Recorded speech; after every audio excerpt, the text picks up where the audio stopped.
My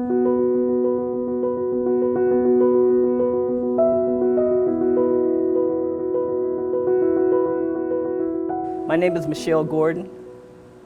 I'm a library technician at North Carolina Central School of Law Library.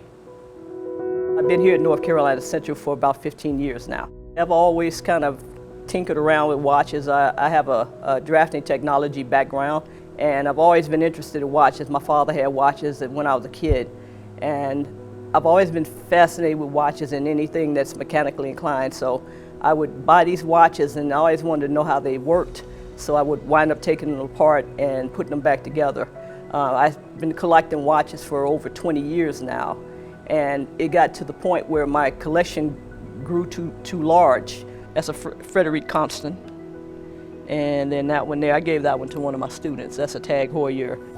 Part of what she does is, she's done this for a number of years now, is that she gifts watches. Since I interact with so many students every day, sometimes it's kind of hard to decide what students to give watches to. But I usually give anywhere from 30 to 40, sometimes 50 watches a year. I started getting watches anonymously from different companies. They would send me watches. When I'm kind of running low on watches, I've also subscribed to a watch company called Watch Gang, and they've been pretty good about giving me good watches to give to students. I decided on giving watches to students because I know that they can't take cell phones into the courtroom. It's a professional gift that, you know, that will last for years. It also helps to remember their years at North Carolina Central School of Law.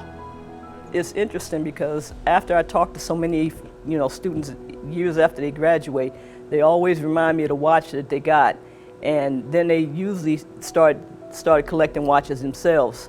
I think the watch kind of ties into North Carolina Central School of Law. I'm passing on a kind of like a dying art of watch collecting, and I guess I'm kind of secretly trying to get them to start collections too.